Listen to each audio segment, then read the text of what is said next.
On to the Victorian Commonwealth Games that now won't be the case. John Coates mentioned this last night, the reputational damage that this will cause to the country. How much reputational damage has it caused, in your view, not just for Victoria, but for the country as a whole? Well, that's exactly right. It's reputational damage to Australia. People from overseas who see us as a sporting nation, of course, we all have seen Victoria as a sporting state, don't distinguish between the state of Victoria and the country as a whole. It's an international embarrassment, pure and simple. It's humiliating for us as a country to have to look at what Daniel Andrews has done in completely mishandling this issue. And it's classic Daniel Andrews, accepting no responsibility whatsoever. But Anthony Albanese couldn't get away from this fast enough. And the questions for the Prime Minister are, he needs to reassure Australians that the Commonwealth Games, having been ditched so brutally by Daniel Andrews, we need to back in 100% the Olympic Games in Queensland. I'm here in Queensland. People are very excited.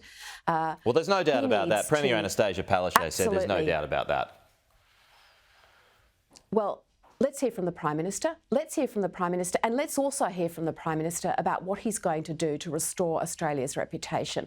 We've got premiers who are Labor Party across the country, mainland Australia, and they're all effectively turning their back on this. Now, this is the Prime Minister's leadership that we need to see here, Pete, because it is a national issue. It is about Australia's reputation. It is about Brand Australia. And when I listened to the athletes this morning on your program and others, I mean, it's heartbreaking when you consider what they've done in terms of their training, what this means for them. And we actually need a Prime Minister who takes responsibility for Australia's reputation when it comes to sport. Given the last Commonwealth Games had to be saved by Birmingham, the next one now is in deep trouble. There is a move to try and get Canada to do 2030, but they don't want it. More broadly, are we looking at the end of the Commonwealth Games? I hope not, because everybody who invests, cares and believes in sport knows how important the Commonwealth Games, the Olympic Games and the World Championships are. Now, we see it as elite athletes, of course, but consider the inspiration that this gives to young people everywhere, to kids in schools, to see their heroes on a national and a world stage, to aspire to be good and be the best in their sport. And maybe not be the best, but be somebody who takes to the field or takes to the track or gets involved. Sport is about much more than elite competition.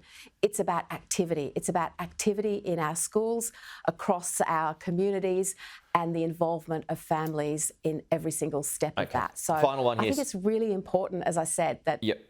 Sorry, Sue, I thought you were wrapping up then. Just a final point on Jim Chalmers. I'm almost out of time, but I want to get you on this just briefly. He's hoping for China to remove trade barriers ahead of the Prime Minister's proposed visit by the end of the year, possibly. Would you be urging that as well?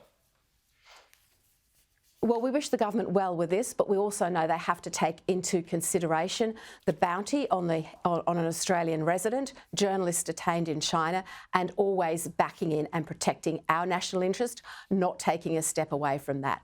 But of course, we would like to see those sanctions removed. And as I often say to all of our rural viewers on Sky, we know in rural Australia how important that is. Sussan Ley, appreciate it. We'll talk to you soon.